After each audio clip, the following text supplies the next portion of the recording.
2024 Internet Governance Forum holding in Riyadh, Saudi Arabia.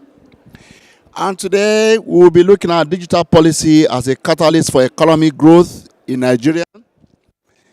We're going to have a panel of people who are stakeholders in the Nigeria digital ecosystem that will be addressing us. I have to my immediate left someone who we are so is representing the Honorable Minister of Communications, Innovation and Digital Economy of the Federal Republic of Nigeria, Dr. Bosun Tijani. And is also here as a lead presenter, as a permanent secretary in the ministry. Join me in welcome His Excellency Engineer Farouk Yusuf. You're welcome here. Seated close to him is the representative of the Director General of NITDA, NITDA National Information Technology Development Agency, Mr. Kashif Unua. You're welcome. And we also have from the Nigerian Communication Commission, NCC, the regulatory agency of the government for telecoms in Nigeria. Join me in welcoming Engineer Babagana Digima, Head, New Media Nigerian Communication Commission. You're welcome. We're also involving the civil society organizations, and today I have Engineer Kule Olorundare, President, Internet Society of Nigerian Chapter. You are welcome. I have a number of people in the audience. My brother, the chairman of House of Representative Committee on ICT and Cyber Security, Honorable Stanley Adebaladeji is also here. You're welcome, my brother. And then I'm going to kick this off.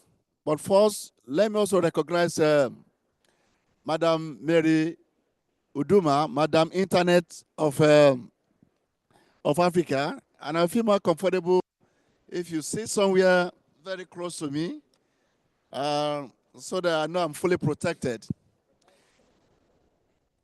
Let's balance it. Yes. While to ensure that our data is protected and we have privacy for this session, and did for all our data in Nigeria, I have the National Commissioner and the head of Nigeria Data Protection Commission, NPC, Dr. Vincent Olatunji is joining us online. Dr. Olatunji, please, if you can hear us, please wave at us. Good afternoon.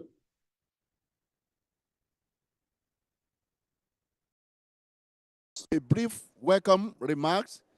The chairman of IGF Multi-Stakeholder Advisory Group in Nigeria, who is also the director in charge of corporate planning and strategy of NITDA. I welcome Mr. Werari, Dr. Werari, to please give us a very brief opening remarks. You're welcome. Thank you, distinguished sir. Thank you very much for coming. I have the privilege to welcome all of you to this meeting. This is, actualizing our NIGF in Nigeria. Now we're doing this in Saudi Arabia. Briefly, we had our NIGF in Nigeria in Port Harcourt last 2 months, in October precisely, and wherein we had several sessions, the youth session, the women IGF, as well as the internet school. We all had that. It was quite a successful one. And now that we are doing it here in Saudi Arabia, we've learned quite a lot. And as we intend to implement what we have learned when we get back to Nigeria.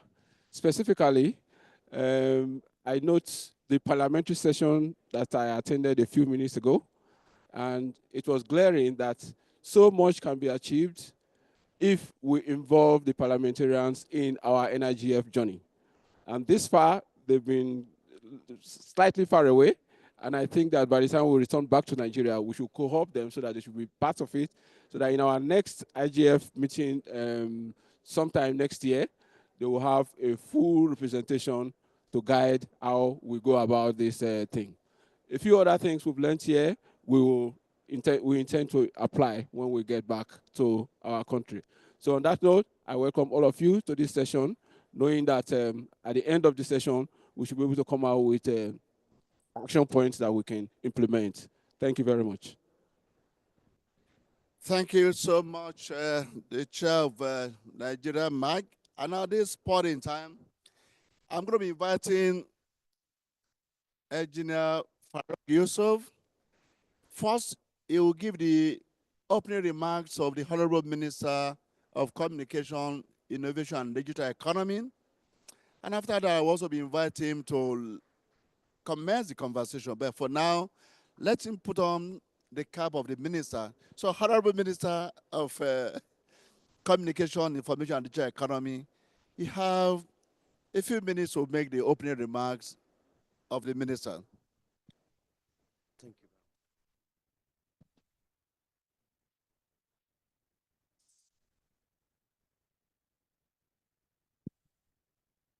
I hope you can all hear me. The chairman, Senate Committee on ICT and Cybersecurity, our very able, distinguished Senator Shaib Apolabi, our chairman, House Committee on ICT and Cybersecurity, also Honorable Adedeji Stanley, the representative of the Director General of NIDA, the Director ICT at the Federal Ministry of Communications, Innovation and Digital Economy, very distinguished guests, ladies and gentlemen, a very good evening to everyone. It is indeed a great pleasure for me to, first of all, be at the Internet Governance Forum 2024 here in Riyadh for the first time. I'm actually attending this for the very first time, so you can as well imagine my excitement about what I've seen in the last few days. That said, I'm here standing as being introduced, speaking on behalf of His Excellency, the Honorable Minister of Communications, Innovation and Digital Economy, Dr. Bosen Tijani, who would have been here, but for other very cogent reasons. And I spoke with him this morning. I mentioned to him that there is this session that is going to be coming up. And he asked that I should send his very warm greetings to all of you and to express the appreciation of the Ministry of Communications for most of you that have taken the pains to be here to represent Nigeria, especially those members of the Nigerian Internet Governance Forum who has assiduously been hands-on both here in Riyadh and before now in ensuring that the digital economy of Nigeria continue to strive. And more importantly, for the fact that today has been scheduled specifically to discuss a very important topic as catalyst for economic development in Nigeria. I think there would be no better topic to be discussed in this kind of time, reflecting on so many things. The fact that Nigeria has already positioned itself in terms of our activities and our recognition as a leading, if not the fastest growing country in terms of digital economy. Of course, without a doubt, we have witnessed phenomenal growth with regards to innovators, entrepreneurs, and even investors within the last couple of years. We've seen unicorn companies emerging out of Nigeria's digital economy, companies like Plutterwaves, Paystack, and a lot of others that are at different stages of incubating themselves. So it is prime that in this kind of time, we sit around the table like this and reflect back and see what are those opportunities and what are those challenges that we need to address. This can only be done through policies. And that's why, again, this meeting is extremely important. It's no more news that the Nigerian population is well over 200 million people. And we're also very much aware that out of this, over 65% are currently under the age of 35. And that placed Nigeria appropriately to lead in the digital economy transformation agenda, not only of our country, but of our region and indeed of the world. We can only do that if we have the right policies in place. Policies that create the enabling environment for us to build a world-class infrastructure in terms of fiber optics, connectivity infrastructure, fiber optics, satellites, microwaves, and the rest. It's also only through policies that we are able to position Nigeria with regards to talents, our ability to make good use of the human resource we have, and channeling them towards local and international capacities for the growth of this very important sector. Of course, as we speak, internet access is almost 75%, which means almost 150 million people, the entire population of the Gulf, are having access in our country for internet. And that's a huge opportunity that requires this kind of discussion. Again, we have big opportunities in terms of our infrastructure, particularly broadband gaps. So in summation of all of this, the meeting we're having today, although it's mostly a mix of different Nigerian agencies, I think it's present us with a very unique opportunity to think around, especially that we have the benefit of having our legislators here with us, come up with new focus ambitions that could literally allow for us to move forward.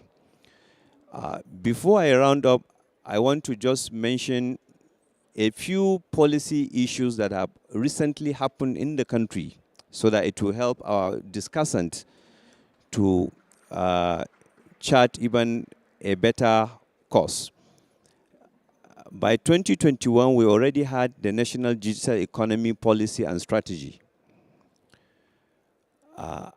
As a beginning of 2023, mid-2023, we had the ministerial strategic blueprint that is built on 5 pillars of first, knowledge, that's talent and literacy. Second being policy. Third being infrastructure. Fourth being innovation, entrepreneurship, and capital. And the fifth being trade, particularly inter-African trade and international trade. So would this also, the ministry was able to develop an AI strategy. Many of us have heard throughout the times we've been here, the discussion has all around been centered around artificial intelligence. And we are told, and we can clearly see, that any country that is not in the forefront stands the risk of being left behind. And in a very proactive manner, the leadership of the Ministry of Communication, working with all of you here as agencies and legislators, were able to develop this forward-looking strategic blueprint that led into that artificial intelligence strategy, which I believe is one of the leading documents, not only on African continent, but around the world. And this is because of the manner in which the policy was developed. It was actually co-created by bringing the best brains of Nigeria's origin from all over the world, from MIT, Harvard, Oxford, TUM, and the rest, coming together to spend a whole week in Abuja, bringing about the best practices from around the world. So I believe Nigeria is currently in a position to move and taking advantage of the enormous knowledge we have gathered from this event. We should be able to go back home and then translate these learnings into implementing our already existing policies and frameworks back at home. So on this note, distinguished senator, distinguished honorable member, other distinguished guests, I want to thank everyone for being here. I also want us to be open-minded. This is a platform and opportunity for us to discuss robustly so that we can take away something that can be implied back home for the good of our people. I thank you for listening. Thank you.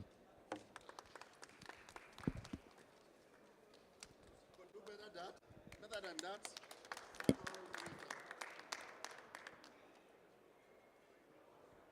Can you hear me now? Yes. Very clearly. If you're in Nigeria, you are probably a Nigerian, please clap for yourself. I'm sure you must have taken 2 stops before you got to Riyadh. So we would like to thank Honorable Minister for that.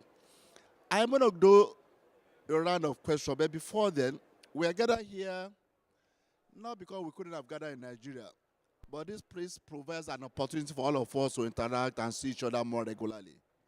It will take a lot of effort to see the minister or the PS back in Nigeria. Coming to National Assembly is also not an easy task. Madam Uduma is always traveling, and the Internet Society is always on the internet. So now that we're here, I want us to be able to live here with some concrete action points so that we just don't come here and just talk and then we go. This is a Nigeria Open Forum, so it's an interface between us and all the stakeholders.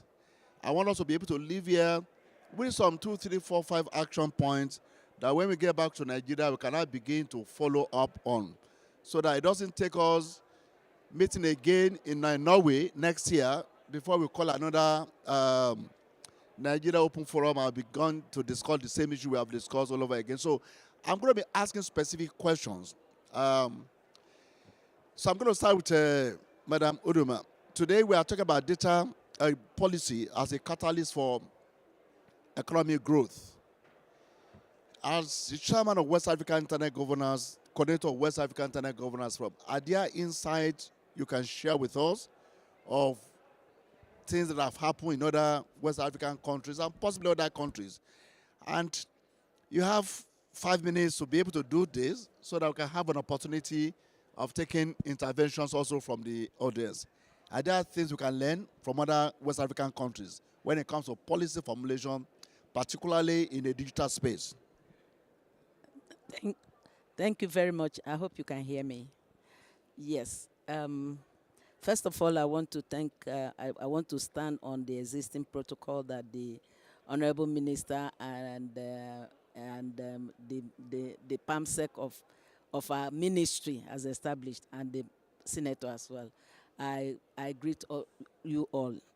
The truth is this, that every African country, West African country, is interested in digital economy, digital transformation, development, security, data, protecting our data, making sure our privacy is respected.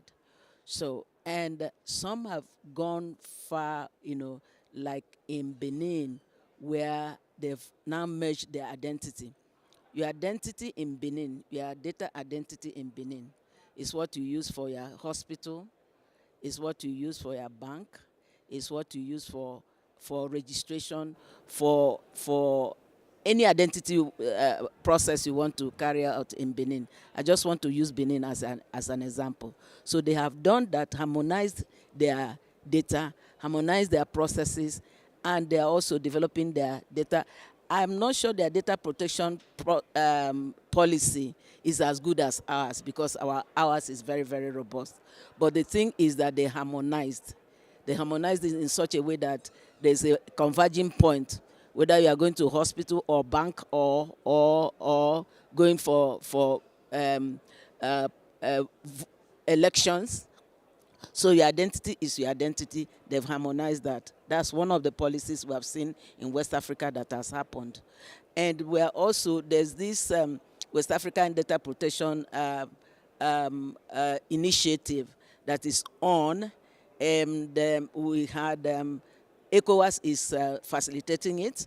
And so there are some countries in West Africa that have done some work in their data protection, but ours is still better than others.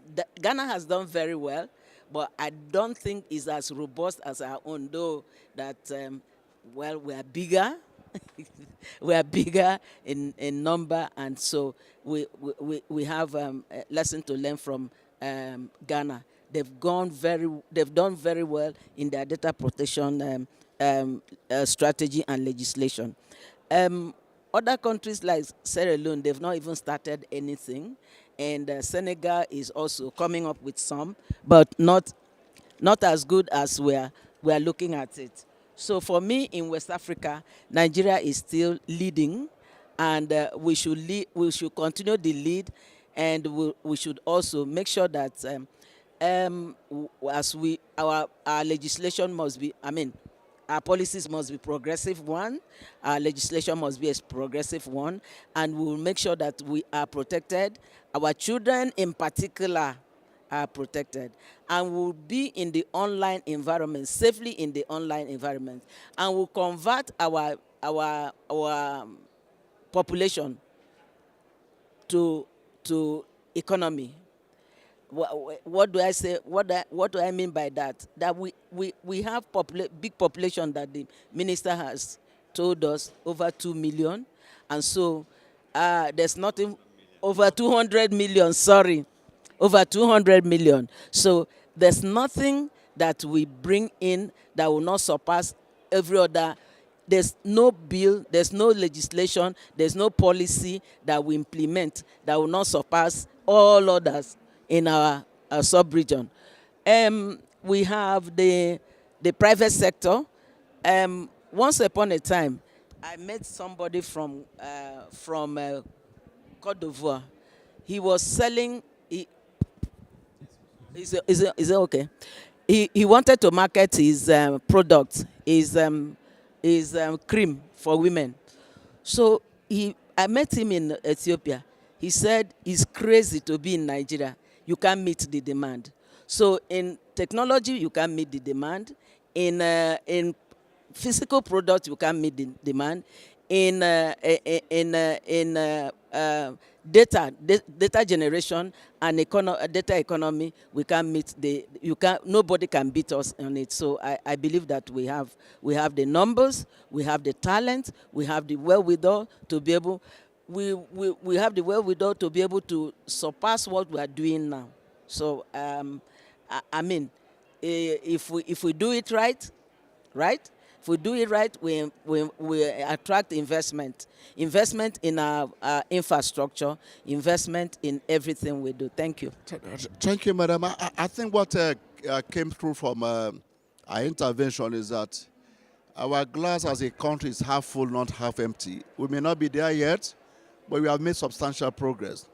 And the second part of it is that there are also a few lessons from other countries around us and from Africa as a whole.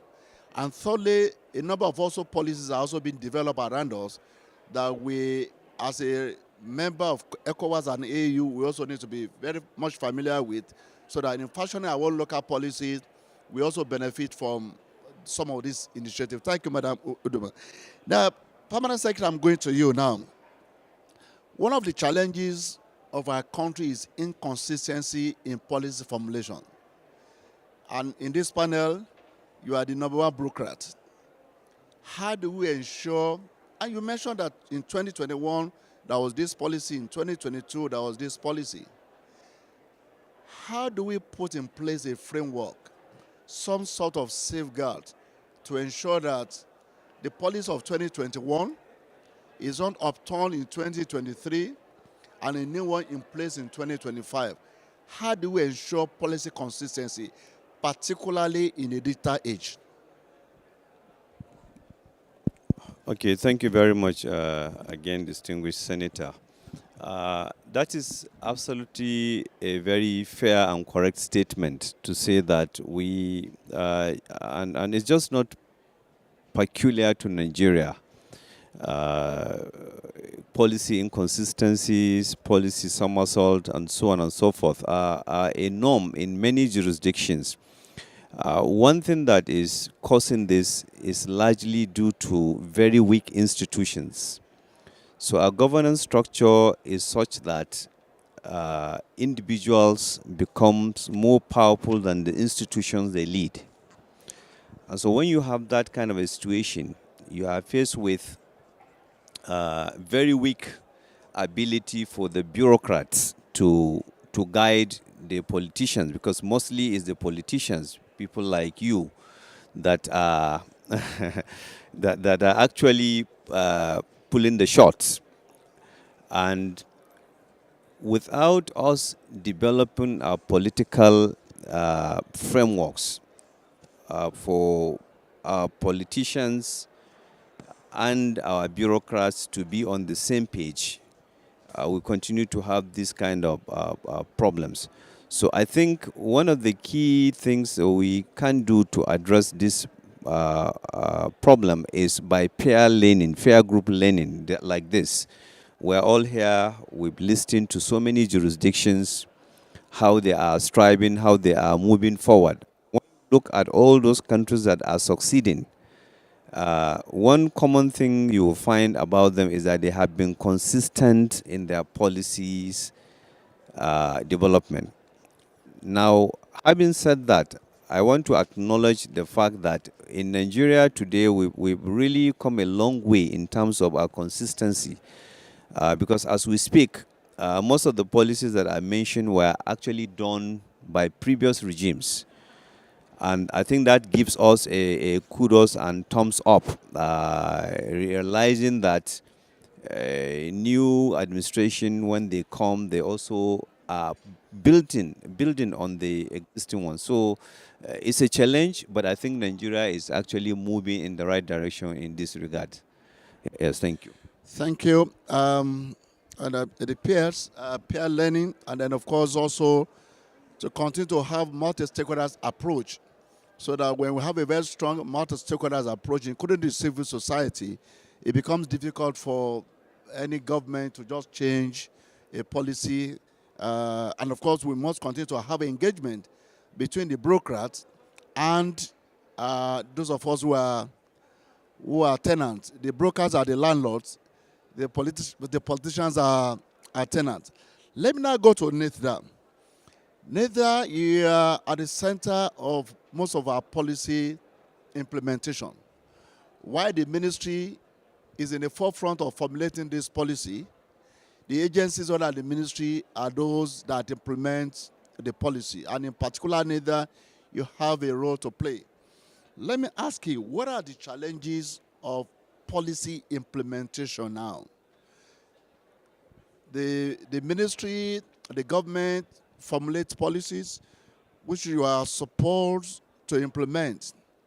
And now and then we see agencies of government flouting some of those policies, even when sometimes some of the initiatives are supposed to be vetted by you and approved by you. What are the challenges you have in implementing some of the policies, particularly in the digital space? Thank you very much, distinguished Senator. And I stand on existing protocols. NIDA is in a unique position because we basically deal with digital technologies either as a tool or as a sector on its own. And because digital technologies permeate every sector, it becomes difficult for you to step into the space of other regulators to manage and handle digital technologies in their space. Remember, most of these co-regulators also have their mandates and powers prescribed by existing laws, and so they are entitled to actually carry out those functions which they are actually carrying out right now. Take, for example, the CBN. When they're dealing with monetary policies, they definitely have to deal with technology as well because it affects their monetary policies. And so the challenge in actually implementing government policy is the fact that a policy may govern a certain area, and yet there's another policy that affects that policy from a totally different sector on its own. And this government agencies have legitimate authority to actually implement those structures. So I think one of the greatest things that can actually happen is not only about policy somersault and policy change, but also policy coherence, an opportunity for different regulators to actually have a forum, an opportunity, like you mentioned, the multi-stakeholder model, to engage and discuss and have a common position regarding the application of technology in their various sectors. This will create the kind of coherence that will enable NIDA to go on and implement its functions under its mandate and ensure that government policy actually achieve those goals which they have been developed to achieve. So just an opportunity for all regulators to collaborate and ensure there's a uniform position whenever we are dealing with technology issues.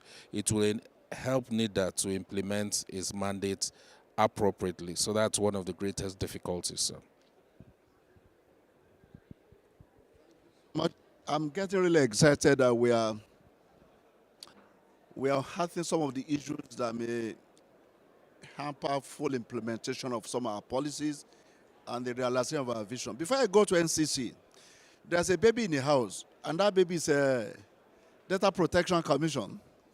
I think among all the agencies, they are the last established in 2023, 2024. So Dr. Vincent Olatunji,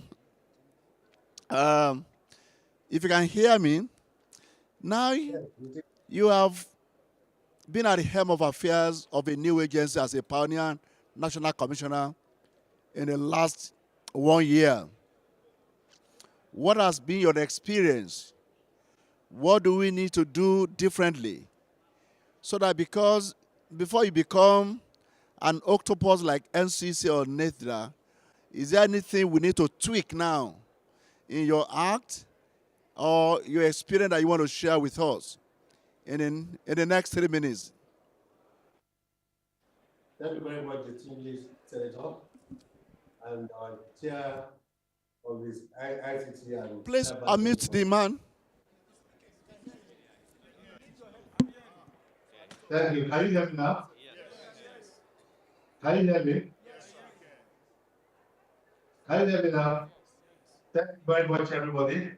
The distinguished senator, our chair, ICT and Cybersecurity Committee of the Senate, and our chair of the ICT and Cybersecurity Committee of the House, our PAMSEC, distinguished panelists representing various organizations from Nigeria, and distinguished participants, good afternoon from Nigeria. I'm really excited to join you this afternoon virtually.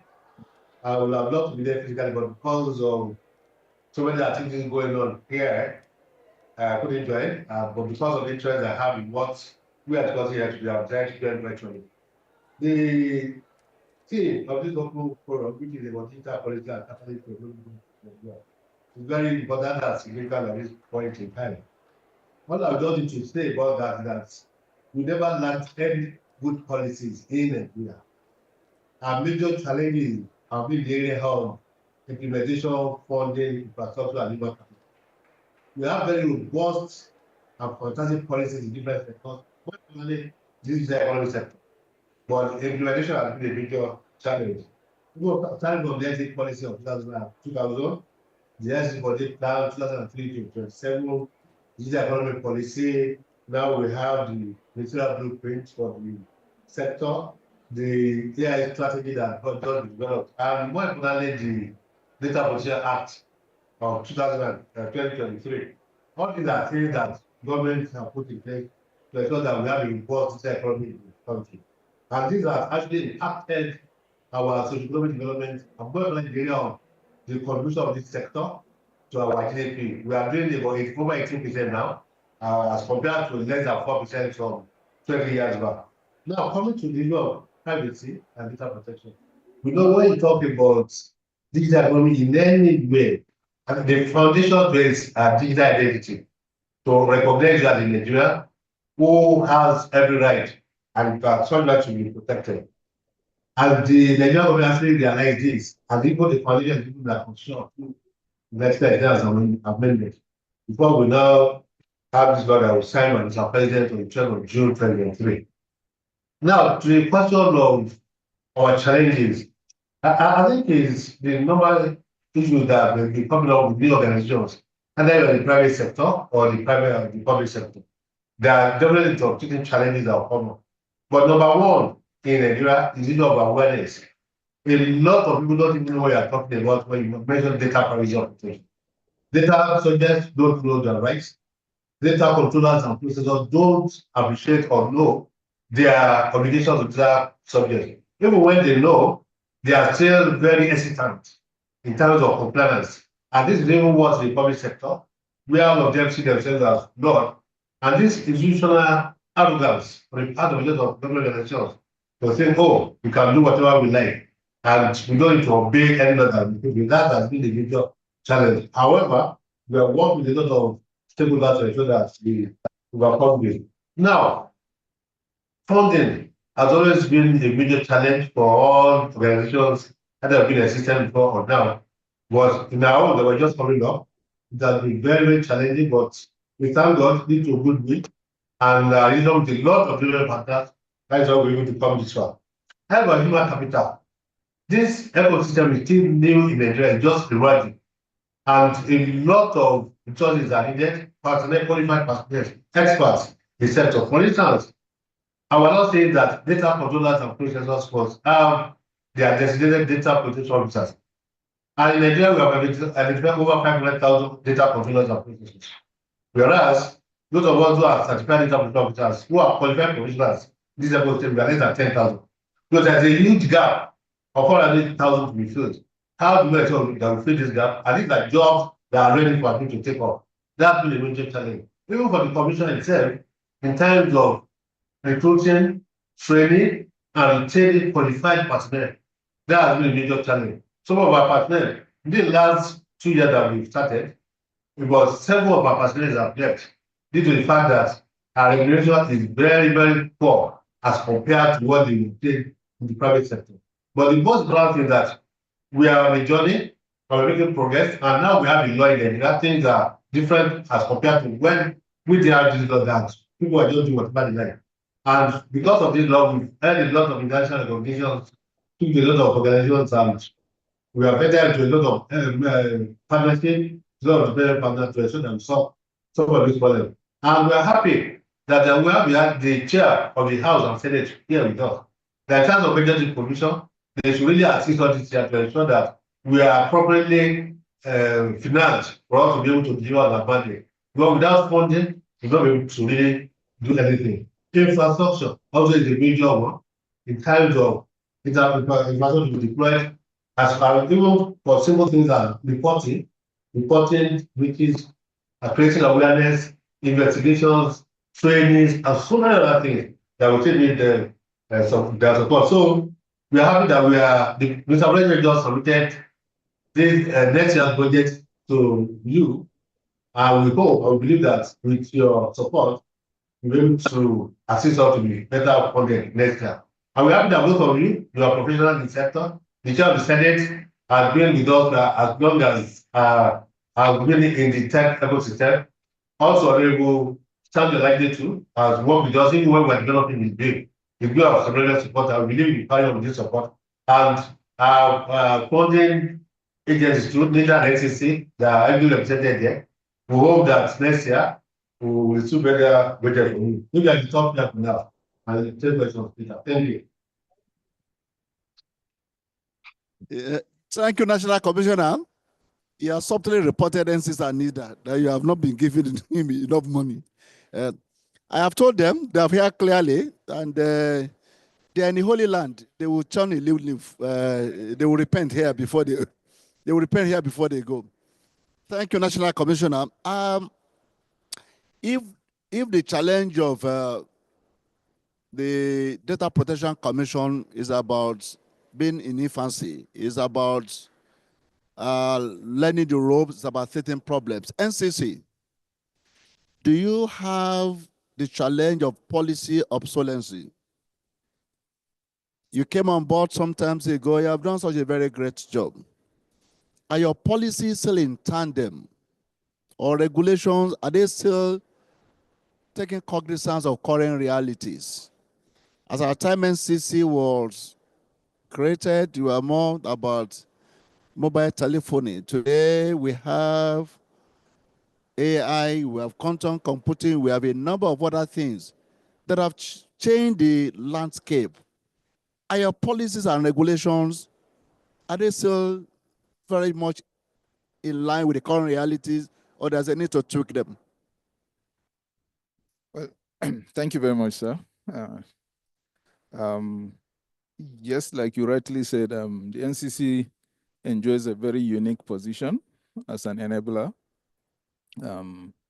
Our act in itself is also a very robust act.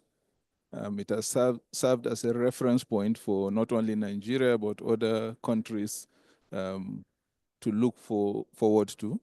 Yes, there's been quite a number of developments over the years from when the act was done to date. We accede to that fact. We do have places in the act, of course, that we want to update. But as at this point, I think our act is still very robust enough to cater for the changes, because in the first place, apart from the mobile numbers that we're dealing with, the act also provides for us for all electronic addresses, which basically is IP addresses and ASNs. So from that angle, if you look at it, the act covers not only the mobile telephony or telephony aspect, but also the internet aspect as well. So it's very robust in that manner, but it's inevitable. There's convergence in everywhere you look at. Your device is also, our mobile phones are now points we access the internet. They're also where we used to make calls. And in some cases, they're also our offices, basically. So there's a convergence in that sense. And definitely, as the future grows, we also must converge in terms of regulation. And that's something that is inevitable for the whole industry, not only the NCC, of course. NITDA is here, other agencies, like he has mentioned, we all have interaction from that point of view, even with data protection. we deal with in areas where there are need for us in terms of security, for example, in terms of data protection, and so on. So you can see that there has to be that convergence or that work relationship between all the agencies under the ministry, and especially because we, like I said, we are an enabling, we're regulating an enabling environment. Yes, thank you. Let me zero in on you before you move. We have USPF as part of initiative to ensure that the underserved communities, or we minimize the digital divide. And yet, we're looking at UNESCO, they've just come up with a IUI, the new indices to measure connectivity, to measure how countries are progressing on digital divide. And Nigeria doesn't seem to rank very high on that list. Is our USPF policy working? Well, the policy itself is working, but um, like NDPC has mentioned as well, um, always lies with funding, basically. Nigeria is a very large country, and we have a population of over 200 million, a lot of unserved and underserved areas. In fact, even within the cities, there are unserved areas. If you look at it from the perspective of, let's say, fiber rollout, for example, even within cities like Abuja, in fact, apart from Abuja, Lagos, and maybe Port Harcourt, I don't think we have any commercial FTTH servings in any of the state capitals. So from even that point of view, you can see the challenge that is there for us as Nigerians. But that means the USPF is actually quite limited in terms of the funding they can put in all the areas. So most of the concentration of effort has been the rural areas, and has been, of course, provision of mobile connectivity, and which incidentally takes about 98% of all internet connectivity in Nigeria comes through mobile connectivity. So I think in that aspect, yes, the USPF has been trying, but yes, there is need to do more. But what is holding us back mostly is funding, because of the amount of money we have for those projects will not be enough to go around all the constituencies. Thank you. General Ondari, the civil society, and by the way, let me announce that there's going to be an oversight function from the National Assembly.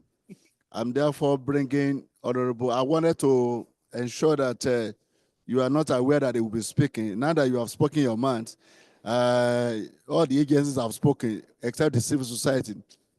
Please join me in welcoming Honorable Stanley Oladeji Adedeji to join the panel.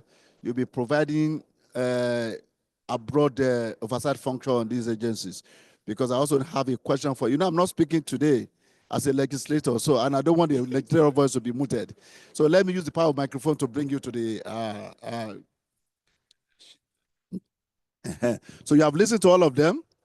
You listened to Dr. Vincent Lolatunji, who said the president just presented the budget, and therefore we should, if you get all the budget for us. So the civil society, what do you think your roles are in policy formulation and in holding government agencies accountable for implementation of announced policies? How far so far, use of experience in Nigeria to guide us? All right, thank you very much, son. I think that is a very good question for a civil society and at the same time an advocacy group. Let me start by saying that the Internet Society is an advocacy group, and actually it's a global advocacy group. And of course, we have chapters in all countries. We have the Nigerian chapter, which of course I preside on.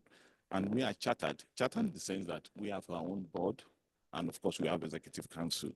So For us in Internet Society, what we do is to try as much as possible to collaborate with the agencies to see that what is being postulated is, is brought to fruition. That is one of the things we have been doing. And for us in this particular era, we believe that people need to be digitally literate. And we have a lot of initiatives that we are, preaching in that regard. And as a matter of fact, we work with the Nigerian Internet Governance Forum, the multi-stakeholder advisory group, to organize what is known as Nigerian School on the Internet Governance. This year, we organized the 5th edition, and it has been acclaimed to be, the best so far, so good. And what we do in the NSIG is to bring people up to speed in terms of knowledge, in terms of, okay, you need to be digitally literate, you need to be aware of what is happening within the internet governance space.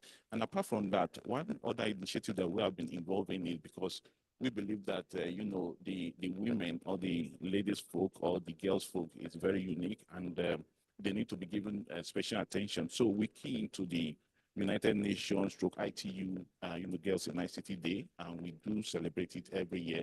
And it may interest you to know that even this year we collaborated with another non-governmental organization known as Ndukwe Kalu Foundation, and we trained over 600 girls in ICT.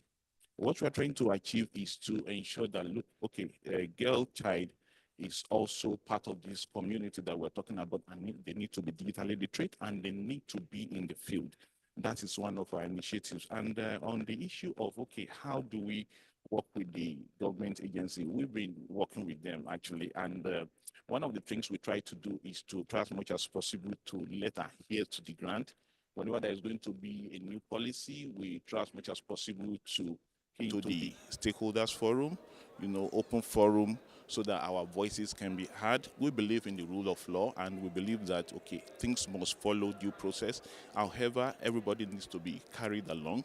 And for us to do that, we key into such, forum so that we can, air our own opinion. And we believe that by doing that, at the end of the day, we're going to have a very robust and sound policy. And you may also, it may also interest you to know that apart from that, we've also been, being in touch with most of these organizations to promote and to champion what they are doing in terms of internet, advocacy.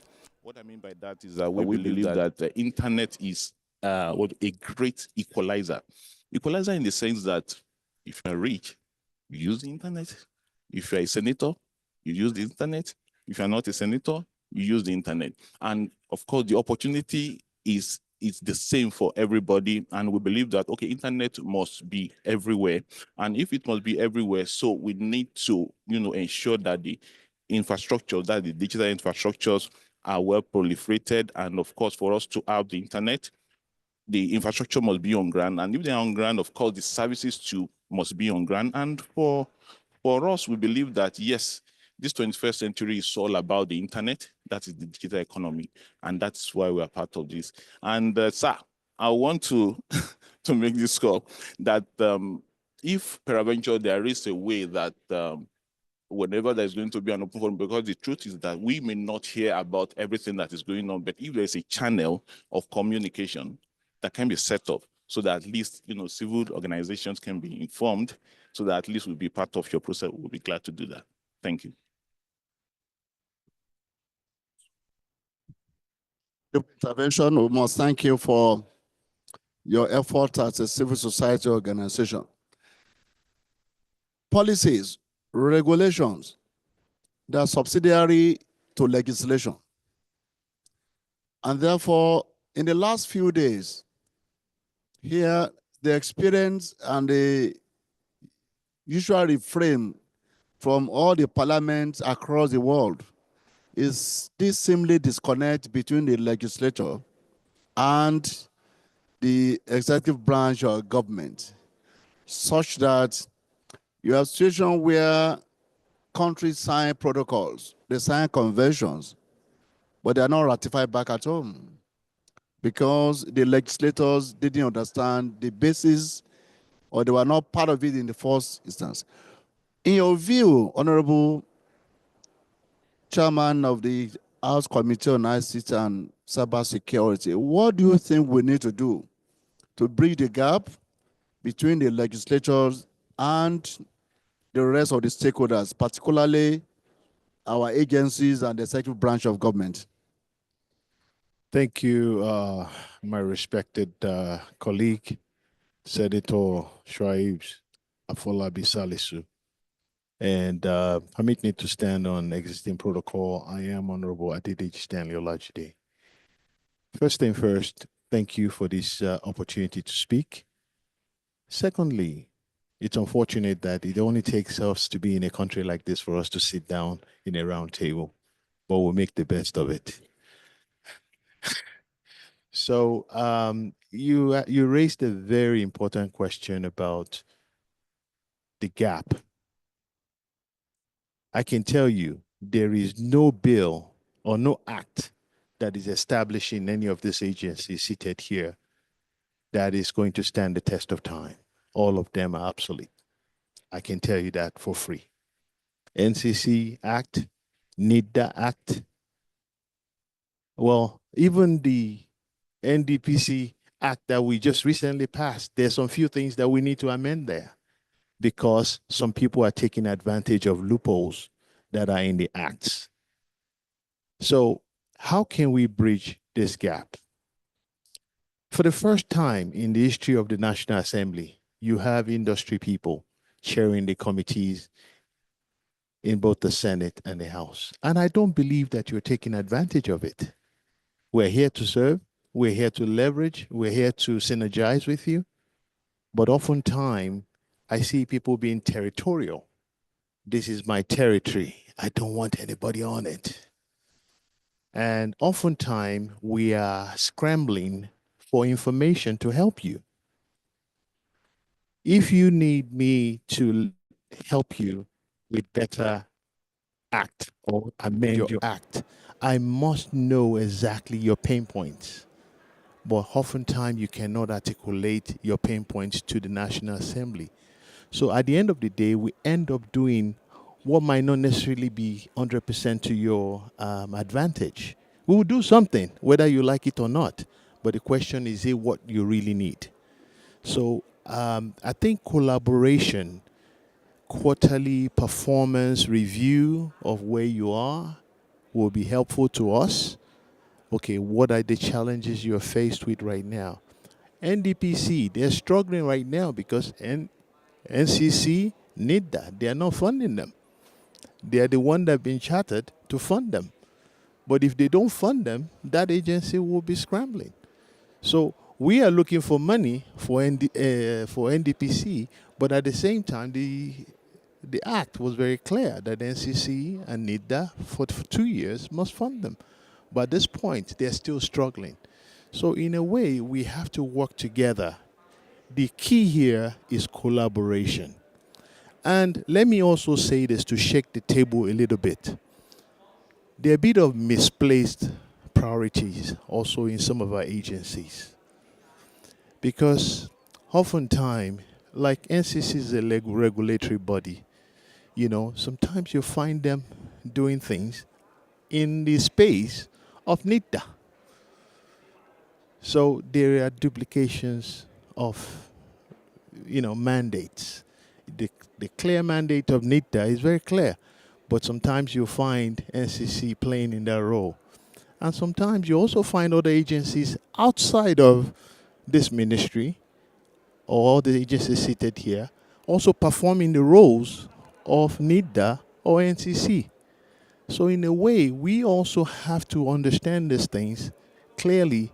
And even if we have to take out some clauses in the act of some of these other agencies, because that was one of the reasons why the president is looking at consolidating some agencies or maybe set some aside.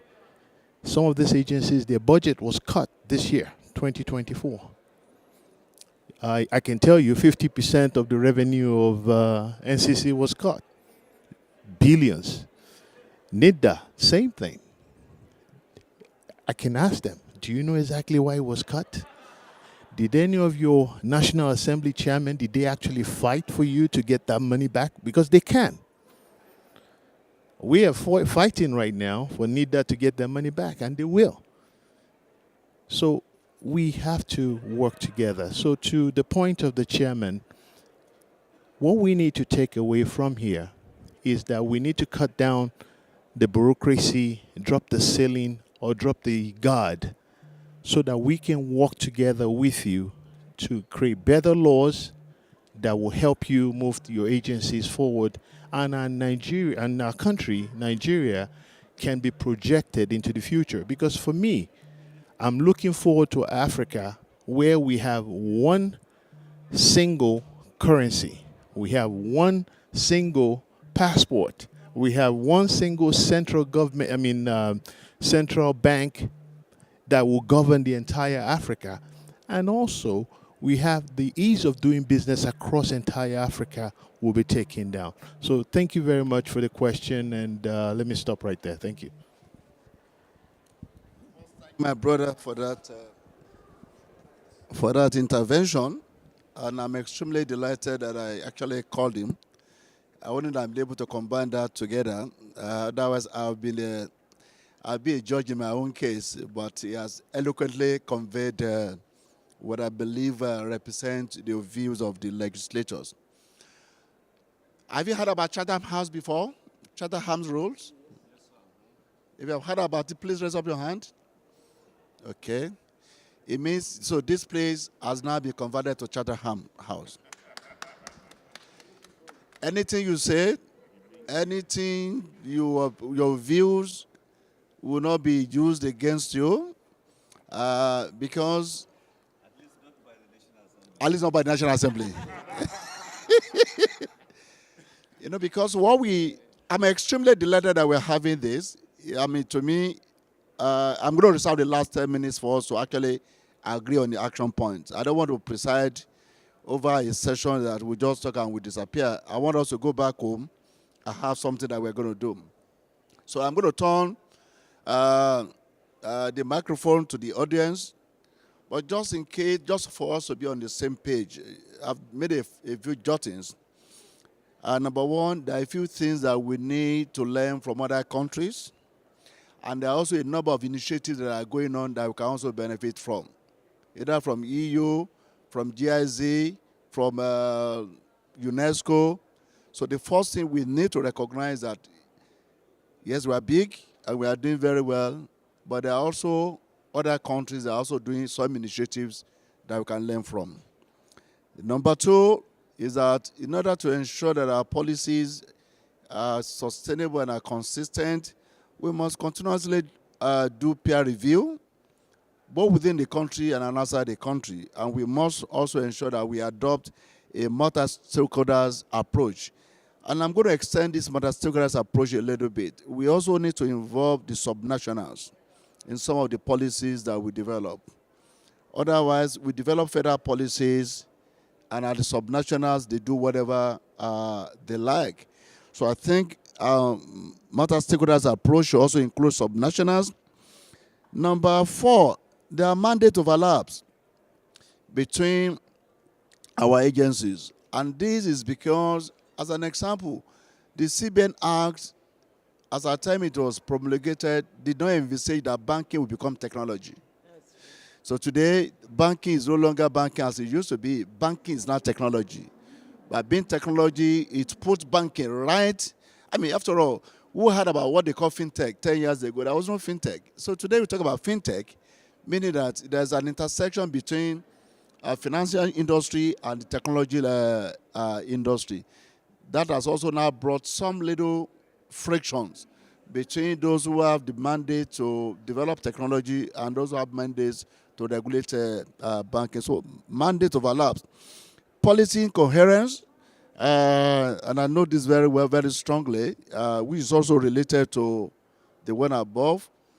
Sometimes policy in banking may conflict with policy in agric. The one in health may conflict with the one in transport. So policy incoherence. There's a need for regulators to collaborate more regularly. If you are working for the same country and for the same goal, we can sit around the table rather than agencies and individuals and companies escaping from one agency to the other or being called upon by different agencies, we can have a unified approach to provide, to discharge our mandate. Policy awareness is a great thing. A number of people are not even aware that we have a National Data Protection Commission and its roles and responsibilities. We need to create more awareness. Funding will also always be an issue. And it has already said, not just in a Data Protection Commission, but even NCC for that matter. USPF complain not having enough money. Then I wonder who has money on this table. Capacity building, and capacity building I will also extend it to also include capacity building for the legislators. It is true. I've been in the industry for close to 40 years, and I must recognize Dr. Jimson Olufuye here. We are together in the days of Computer Association of Nigeria, then to Nigeria Computer Society, in ITANI, SPON, and all of those others. We are there in the National Assembly to establish NITDA. Most of these agencies were there as civil society, as a private sector player then. So I am aware. But I can't say beyond Honorable Stanley Adedeji, I can't say members of his committee. I can't mention 2 or 3 of them who are technology savvy. In my committee as well, beyond me, maybe 1 or 2 other people, I can't say that people who can fully understand what it is that we're talking about, artificial intelligence or cyber security. So capacity building, the quality of legislation is directly related to the quality of the awareness of the legislators. If you are not aware, our process in the chamber requires us that the bill should go through first reading, second reading, third reading. And there are so many bills, and you want to get your bill passed. So whatever information you have, that's what you put in the bill. And it goes out, and then the civil society are going to say, hey, this National Assembly, when we are doing the bill, where were you? So capacity building should also be for National Assembly members. And this also goes to the agencies. For us, it is not a perfunctory thing to just put stakeholders training in your budget. And therefore, it just means to fulfill some righteousness. We would like to see members of the Senate Committee on ICT and Cyber Security, members of House Committee on ICT and Cyber Security to be given proper training. Proper training. And I mean proper training.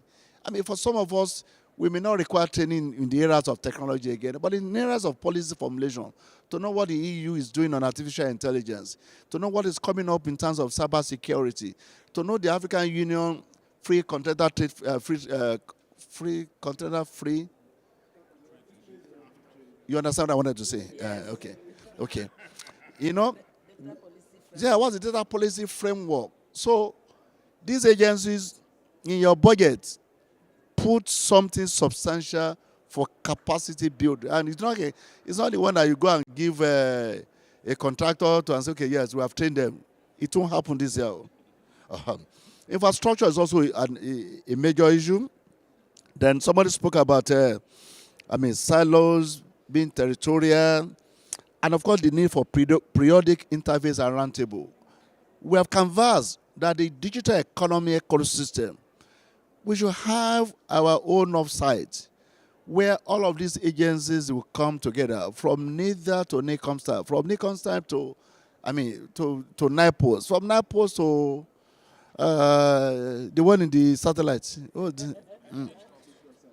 Yeah, because if you want to deliver service to the country, some services will be done terrestrially. Some will be done using satellite. Some will require the collaboration of NCC with postal services. Some will require NIDA to begin to look at the budget. And locally, peers, you are here. We're having a family meeting now.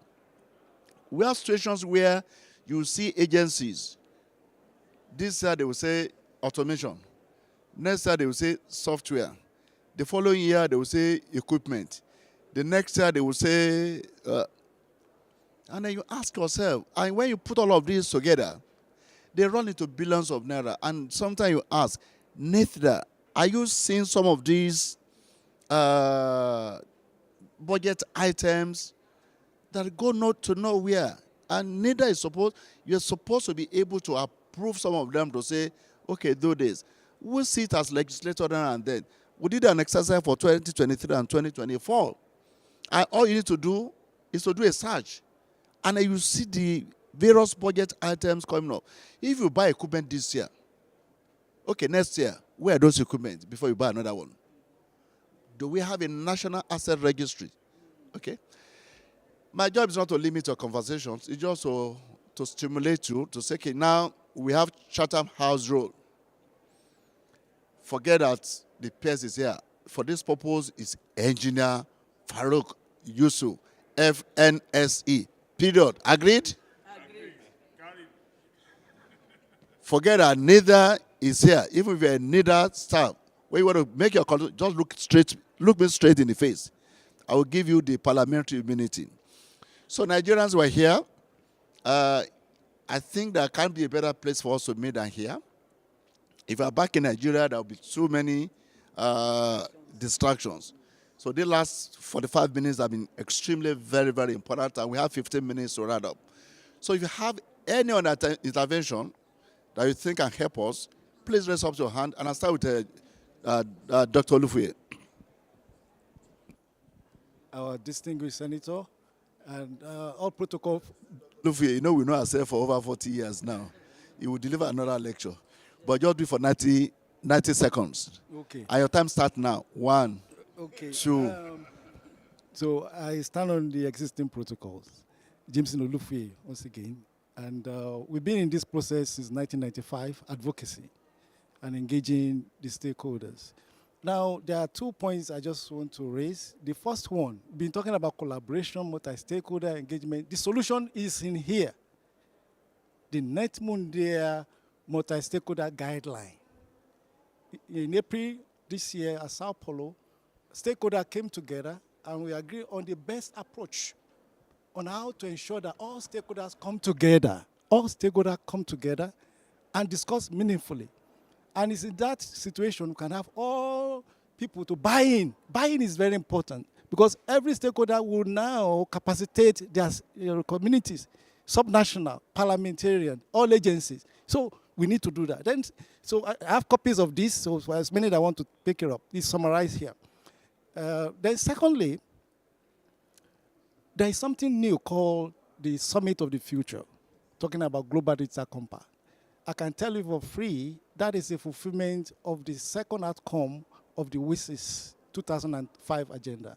The first one was IGF, which is successful. The second one has not been successful this while. It's just this September, it became successful. It's on the Summit of the Future. Now they are talking about how do we implement it. I want to recommend, because we don't want new institution. We don't want to set up any bottlenecks. Let's use the existing frameworks. For example, we have Nigerian IGF, and I want to thank my Amazon, Madam Mary, for the, please let us appreciate her. You know, for starting that, she pushed it vigorously, and I love it. Then the other things I want to mention that we don't have WSIS review in-house, in-country. We don't have that. That will have been the best way to discuss this global data compact. So I want to charge us, you know, maybe the ministry to lead. In fact, the ministry should lead because UNECA leads for Africa. And it's wonderful, just like United Nations lead. So let's put that in place so that we can have Nigeria WSIS forum. We've never had WSIS meeting review in Nigeria. We've never. We need to have WSIS be a forum where we discuss at least this new thing without setting up new institutions. That's what we believe in the private sector. We don't believe let us set up new bureaucracy. Thank you very much. Thank you.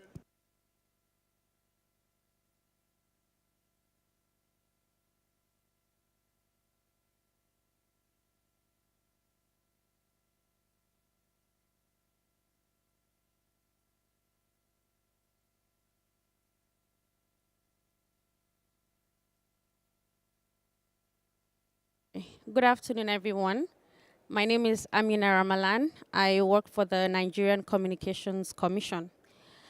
So I just want to speak, not from the angle of the commission, but from the angle of, youth perspective in general. So at the beginning of the session, the Honorable Pamsek, he spoke about the representation of youth. I think he said 65% of the population is 35 and below. However, majority of the conversation and I think some of the outcomes that the Honorable spoke about, I did not hear anything about, action points that have to do with youth. So I just wanted to add 2 cents, just to say that we need to, 65% is actually a very high number. And for us to be able to, get to the point that we want for a digital economy, we need to urge ourselves to integrate youth voices, to amplify youth voices, not just in decision-making processes, but governance is going younger now. Governance is going younger. When we're talking youth today, we're not just talking 30, 20 years old in governance. They are making decisions, they are making differences, right? So we need to also integrate, integrating digital literacy into school curriculums.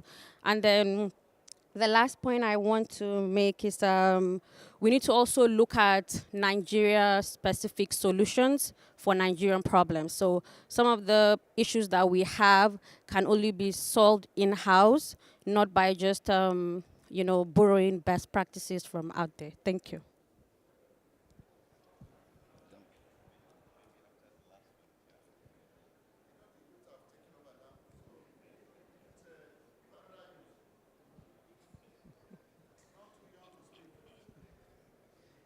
Distinguished, you've already categorized me already. Okay, good afternoon or good evening already. Standing on existing protocols, my name is Chris Odu. And I'm glad the PEMSEC said it's an open forum, and also the senator also alluded to that, so we can have a conversation. We've been talking about policies. For me, we don't lack policies. I think we have a great ton of repository of policies. In fact, if you need any policy now, we can get one. But how best, what mechanisms are we actually putting in place to evaluate the policies, what we're already putting out? Are they actually meeting our goals and expectations? For instance, I'll give a very simple example. Last year, I think I was opportunity to be part of the launch of the blockchain technology last year by the previous government. This year, how far has that gone? Blockchain technology is still novel. However, a lot of people do not still understand it. And we have a policy that is there. And the policy is almost like it's slipping. And even this year, NCC, with directive from NCC through ISPs, have actually blocked a lot of websites that have academic research documents for blockchain. But yet we have a policy that's talking about blockchain. So there are a lot of contradictory things. And the second one I would like to talk about is for the commissioner that is joining online. That is data privacy and all. Anything we're talking about in this room, if it doesn't reach the common man, then it doesn't make any sense. And how far are we going with sensitization on data breaches within the country? So it's not just about we here in this room who have the opportunities to talk about these things. The common man must benefit from whatever we are doing. Thank you. Okay, thank you. I'll just the last two, because we have 7 minutes to go, but I don't want to shut down the youth. She's been here, and then the last one over there. If you make it very brief, thank you so much. I'll buy you a dinner. Good evening, everyone. Standing on existing protocols. My challenge is with... Your name is, please? Sorry, my name is Aisha Bashir Tukur, and I'm from Federal Inland Revenue Services, but I'm here for my startup, actually. The world is becoming smarter every day. Whether we like it or not, children and everyone is exposed to internet. What are we doing on cyber policies or cyber security? Cyber security policies, okay. We have cyber bullying. I mean, we have young children aged 13 and below doing so much on the internet. How do we harness their talents to something reasonable from an early age? This is my biggest concern. Thank you, Aisha. Cyber security, cyber bullying, cyber policy. And the last one. Good evening, everyone. My name is Sinhwe Zewobilo. I'm a senior program officer with Paradigm Initiative, a civil society with headquarters in Nigeria, but Africa focused. Because of time, I think my intervention is coming from the statement about inconsistency in policies. And the speaker once said that I didn't feel, it didn't feel good with me when he said it's like a norm. And we want Nigeria's case to be different. Let's see it as a challenge that even if it is a norm elsewhere, it shouldn't be a norm with us in Nigeria that we have policy inconsistency. Then what Dr. Lufoye said about us meeting over this, I don't feel good that we are having this conversation outside the soil of Nigeria. I am making a proposition that when we go home, like as I charge the ministry, we have a repository of resources, both human, who play major roles on the global stage, and who should come home and do those things at home. So I am looking forward to hearing that we are calling for WISIS. Currently, like we have started internally as an organization. We are part of the people making input into the one that they are doing in UNICA and that they're doing the one they're doing at UN. But we are not hiring anything in Nigeria. So we are looking forward to that. And again, I am also making this call. Please, I want to appreciate the NDPC commissioner. One of the things I will appreciate him for is his openness and ease of access.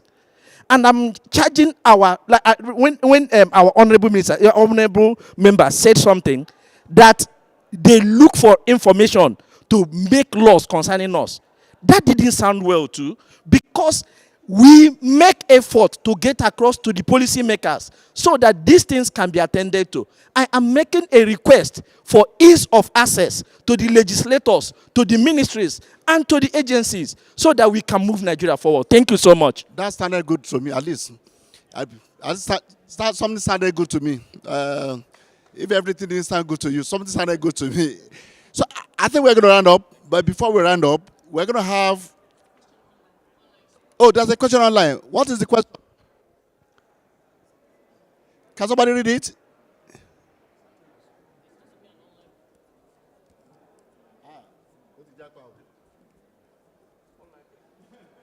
Can you read it? Do you have the question? Do you have the question? Okay, so in order to save time. Okay.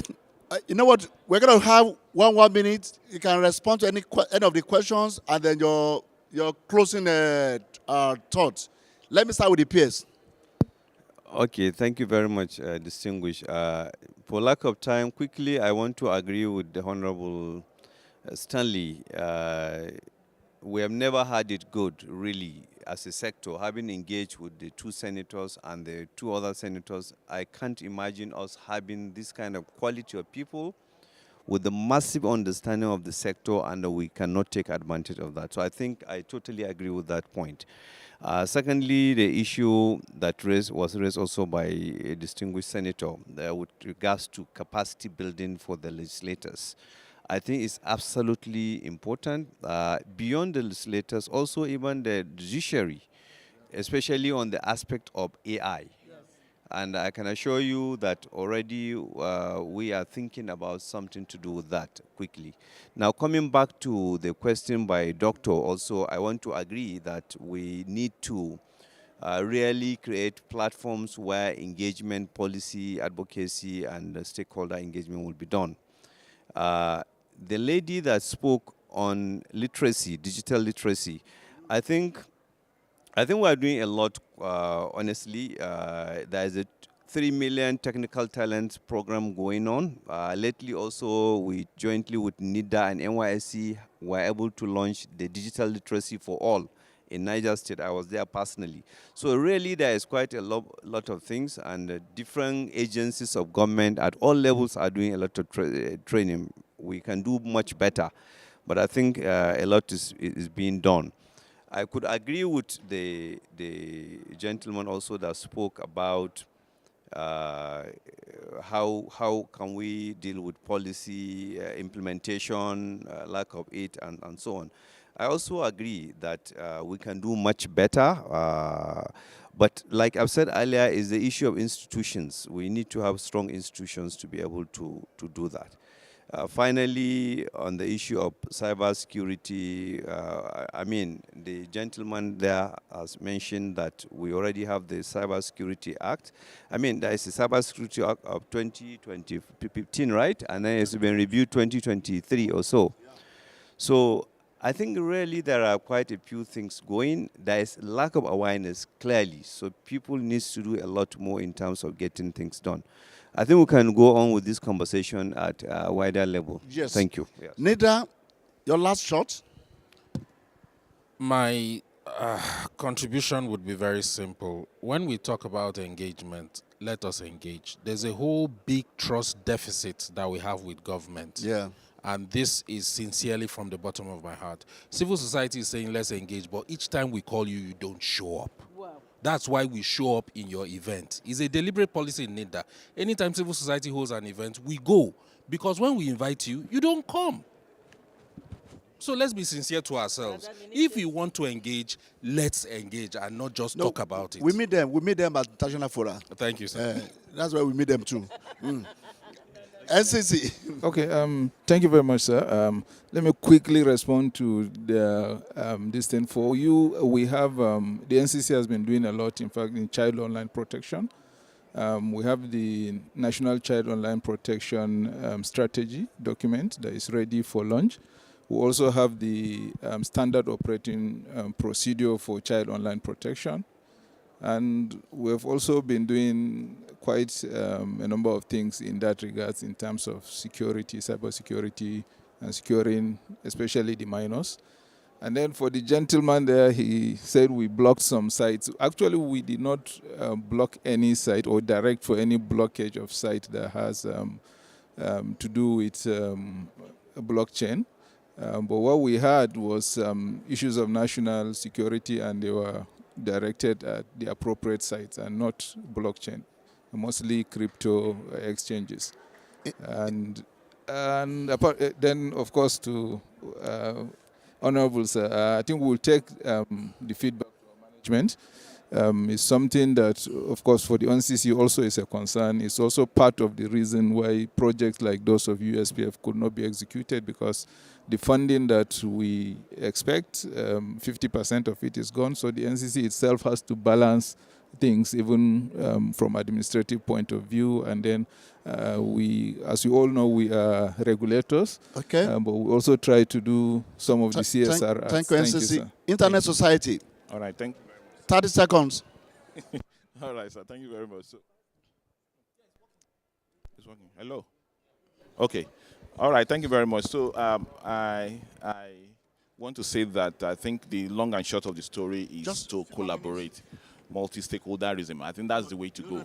Okay. And since all of us have agreed that we need to work together, and we are saying that here, I think we need to take this home. We need to start to sit down together on a round table and talk about all those issues. I think that is the right way to go. And apart from that, I said it before and I'm saying it again, that Internet Society is readily available whenever you need our contribution, because Internet Society consists of the youth, the old, the learned ones, and interestingly for us, interestingly for us, we have all professionals as members of Internet Society. So if you have Internet Society participating in a particular online, forum, please, the online.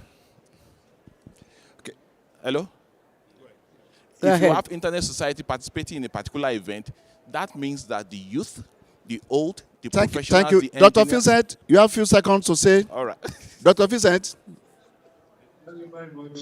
Just to say that what is really important for us moving forward is collaboration. We all work together and pursue the same vision in line with the President's Europe agenda. Our policies are very robust. Let's put in place appropriate institutional framework and proper handshake among all the others. Thank you, Madam Uduman. Thank you. NIGF is there as a platform. Let's converge there. Quarterly meeting carried. Quarterly meeting carried. Online participation, you can participate online. So we'll go back to the PAMSEC and get that straightened up so that we can work on WISIS, work on Global Digital Compact. Honorable Stanley, you have... Yeah, just one quick thing. We also, as National Assembly, we're also going to take a lead role on this to bring everybody together. Before everybody leave here today, leave your number. We are also going to WhatsApp line. We are going to also work with the ministry. We are going to drive this, and we're all going to be together. Thank you all for being here. Thank you for patrocinating. Thank you for your time. It's been such a very, very interesting engagement. And we'll be working with the permanent secretary to ensure that some of these items, we act on them when we're back home. God bless you. God bless the Federal Republic of Nigeria, and safe trips back home.